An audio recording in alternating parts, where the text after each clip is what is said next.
My name is Jake Morrison, and I'm a 25-year-old software engineer living in the prestigious Willowbrook Gardens community in suburban Virginia. What started as a simple misunderstanding with my homeowners association turned into the most satisfying revenge story you'll ever hear. Let me tell you how my power-hungry HOA board learned never to mess with the wrong family. It all began 3 months ago when I moved into my late grandmother's house on Maple Street. The house was a beautiful colonial-style home with a wraparound porch and a large backyard. My grandmother, Margaret Morrison, had lived there for 40 years before passing away and leaving the property to me. She was beloved in the neighborhood, known for her prize-winning roses and her warm personality. The trouble started almost immediately after I moved in. You see, Willowbrook Gardens has one of the most notorious HOA boards in the county, led by a woman named Patricia Blackwell. Patricia is a 60-year-old retired real estate agent who treats the HOA presidency like she's running a small dictatorship. She has perfectly coiffed blonde hair, always wears designer pantsuits, and speaks with the kind of condescending tone that makes your skin crawl. My first encounter with Patricia happened on a Tuesday morning while I was checking my mailbox. She approached me with a clipboard in hand and a fake smile plastered across her face. She introduced herself as the HOA president and immediately began lecturing me about the community standards. Apparently, my grandmother's rose garden, which had won multiple community awards, was now considered overgrown and unsightly, according to the new regulations Patricia had pushed through. I tried to explain that I was planning to maintain the garden properly, but Patricia cut me off mid-sentence. She handed me a violation notice and informed me that I had exactly 7 days to completely remove the rose garden or face daily fines of $200. When I asked to see the specific regulation, she pointed to a vaguely worded clause about excessive vegetation that had been added to the HOA guidelines just 2 months earlier. Over the next few days, I discovered that Patricia had been systematically targeting longtime residents with frivolous violations. Mrs. Chen down the street received a notice for having non-conforming garden gnomes. The Johnson family was fined for parking their perfectly clean pickup truck in their own driveway because Patricia deemed it commercial-looking. Even 80-year-old Mr. Rodriguez was cited for having a bird feeder that was allegedly attracting unwanted wildlife. I decided to do some research on Patricia and her board cronies. What I found was disturbing. Patricia had been using her position to pressure elderly residents into selling their homes to a development company owned by her brother-in-law. The violation notices were part of a systematic harassment campaign designed to make life so miserable that people would give up and move away. The situation escalated when I refused to remove my grandmother's rose garden. Patricia showed up at my house with 2 other board members, demanding immediate compliance. When I again refused and cited my legal rights as a homeowner, Patricia's mask of civility finally slipped. She screamed at me, calling me a disrespectful punk who had no business living in a respectable neighborhood. That's when she made her biggest mistake. Patricia pulled out her phone and called the police, claiming I was threatening and intimidating the HOA board members. She told the dispatcher that I was being aggressive and that she feared for her safety. This was completely false. I had remained calm and professional throughout our entire interaction. 20 minutes later, 2 police officers arrived at my house.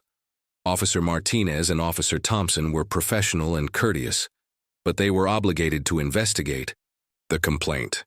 Patricia had spun an elaborate story about how I had raised my voice, stepped toward her aggressively, and made veiled threats about consequences if she didn't leave me alone.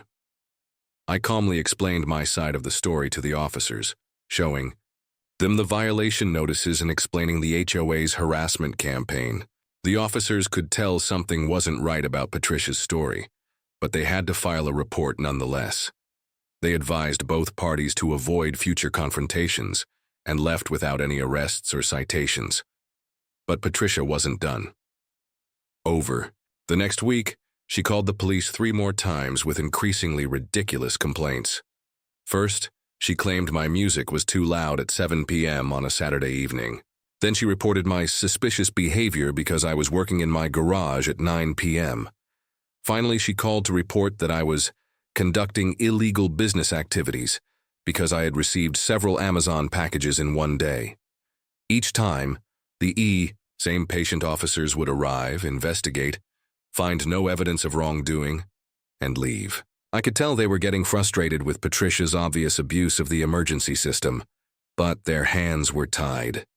By the fourth false report, Officer Martinez quietly suggested I might want to consider filing harassment charges against Patricia. That evening, I called my father to vent about the situation. This is where Patricia made her fatal error in judgment. You see, my father, Robert Morrison, isn't just any concerned parent. He's a 25-year veteran of the Federal Bureau of Investigation, currently serving as a senior special agent in the Public Corruption Unit. His job involves investigating exactly the kind of abuse of power and harassment that Patricia had been engaging in. My dad listened patiently as I described everything that had happened. When I mentioned Patricia's suspicious connections to the development company and her systematic targeting of elderly residents, I heard his tone shift. He asked me to email him copies of all the violation notices, police reports, and any other documentation I had collected. 2 days later, my father called me back with some interesting information. It turns out the FBI had already been investigating suspicious real estate activities in our county, and Patricia's name had come up in connection with several questionable property transfers. My harassment case had provided them with the final piece of evidence they needed to launch a full investigation. My father explained that they couldn't act immediately without blowing their ongoing investigation, but he assured me that justice was coming. In the meantime, he suggested I continue documenting everything and perhaps invest in a security camera system for my property. The next HOA board meeting was scheduled for the following Thursday evening. Patricia had sent out notices that my violations would be discussed, and that significant fines would be imposed if I continued my non-compliance. She had also spread rumors throughout the neighborhood that I was some kind of troublemaker who was bringing down property values. Decided to attend the meeting to defend myself publicly. The meeting was held in the community center, and about 30 residents showed up. Patricia sat at the front table with her two cronies, board members Donald Wright and Susan Miller. Both were middle-aged, self-important busybodies who nodded, along with everything Patricia said. Patricia called the meeting to order and immediately launched into a tirade about maintaining community standards and dealing with problem residents. She painted me as a rebellious troublemaker who had no respect for the rules and was making life difficult for everyone. When it was my turn to speak, I calmly presented my case. I showed photos of my grandmother's award-winning garden and read aloud from the original HOA documents that explicitly protected existing landscaping. I also presented evidence of the selective enforcement, showing how other residents had been targeted with similarly frivolous violations. Several longtime residents spoke up in my defense, sharing their own horror stories about Patricia's harassment campaign. Mrs. Chen tearfully described how the stress of constant violation notices had made her consider selling the home she had lived in for 20 years. Mr. Rodriguez explained how Patricia had threatened to put a lien on his house over a $50 fine for his bird feeder. But Patricia was unmoved. She dismissed all the complaints and announced that my fines would continue to accumulate until I complied with her demands. She also announced new restrictions that seemed specifically designed to target me, including limits on garage use and package deliveries. That's when things got interesting. Just as Patricia was wrapping up her dictatorial decree, there was a knock on the community center door. 3 men in dark suits entered the room, and my heart skipped a beat when I recognized my father among them. My dad approached the front table and politely introduced himself. "Good evening, Ms. Blackwell. I'm Special Agent Robert Morrison with the Federal Bureau of Investigation. I believe you know my son, Jake." The color drained from Patricia's face as she realized the implications of what my father had just said. The room fell completely silent as everyone processed this revelation. Patricia had been calling the police to harass the son of an FBI agent, completely unaware of who she was dealing with. My father continued in his calm, professional tone. "Ms. Blackwell, we've been investigating reports of housing discrimination, elder abuse, and fraudulent business practices in this community. Based on our investigation, we have several questions.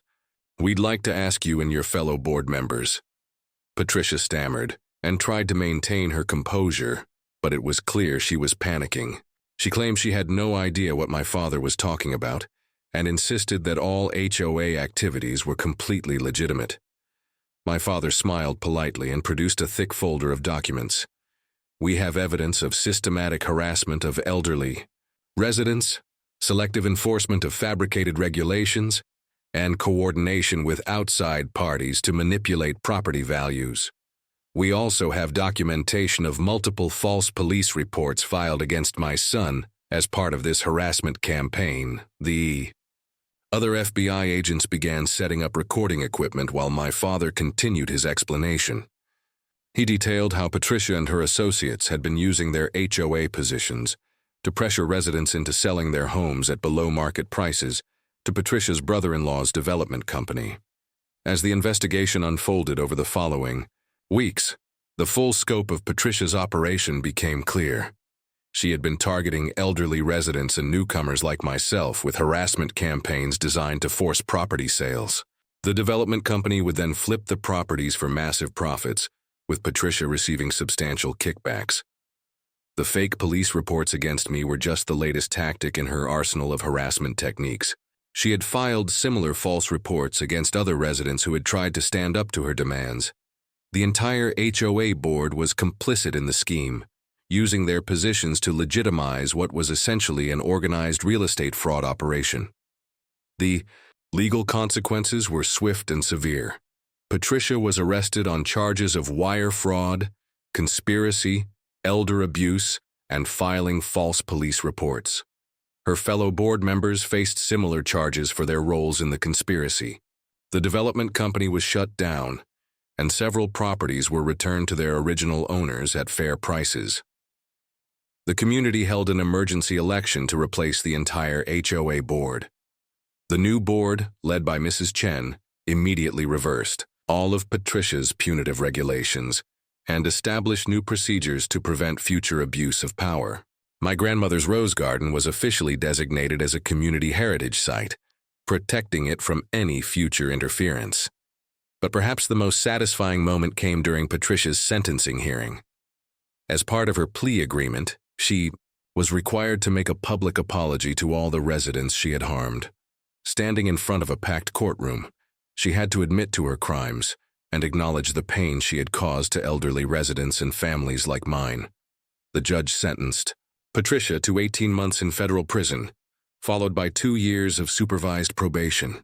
She was also ordered to pay substantial restitution to all the residents she had defrauded, and was banned from serving on any homeowner association board for life. The story spread quickly through our community and beyond. Local news stations picked up the story of the HOA president who targeted an FBI agent's son, and it became a cautionary tale about the dangers of unchecked HOA power. The story even made national news when a major network featured it in a segment about HOA abuse. Today, Willowbrook Gardens is a completely different community. The new HOA board focuses on actual community improvement rather than harassment and intimidation. Property values have increased now that the artificial manipulation has stopped, and longtime residents no longer live in fear of arbitrary fines and violations. Mrs. Chen was elected as the new HOA president, and she's implemented policies ensuring transparency and fairness in all board decisions. The community has established a resident advocacy program to help anyone who feels they're being treated unfairly by the association. As for me, I've continued living peacefully in my grandmother's house, tending to her award-winning rose garden, and working as a software engineer. The experience taught me valuable lessons about standing up to bullies and the importance of documentation when dealing with harassment. My father often uses this case as an example in his training sessions for new FBI agents, demonstrating how public corruption can exist at even the smallest levels of government and community organizations. He emphasizes that no one is too small or powerless to receive justice when the law is on their side. The most ironic part of this entire story is that Patricia's downfall came from her own arrogance and ignorance. If she had simply left me alone, after the first violation notice, the FBI investigation might never have focused on our specific community. Her decision to escalate the harassment and file false police reports provided law enforcement with the evidence they needed to bring down her entire operation. Looking back, I realized that my grandmother would have been proud of how this situation resolved. She always taught me to stand up for what's right and to protect those who can't protect themselves. In fighting Patricia's harassment, I ended up helping dozens of elderly residents who had been suffering in silence for years. The experience also reinforced my respect for law enforcement and the justice system. While Patricia was able to abuse her small amount of power temporarily, the system ultimately worked to protect innocent residents and hold the guilty parties accountable.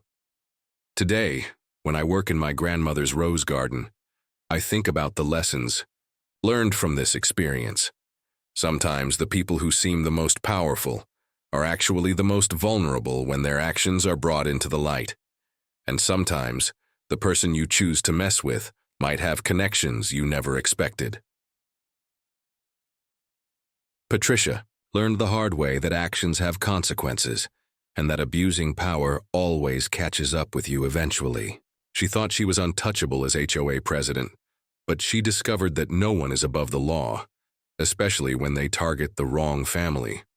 The story of, "They called police on me, didn't realize my dad is FBI," serves as a reminder that bullies often choose their victims poorly, and that justice, while sometimes slow, is usually inevitable for those who abuse their positions of trust and authority.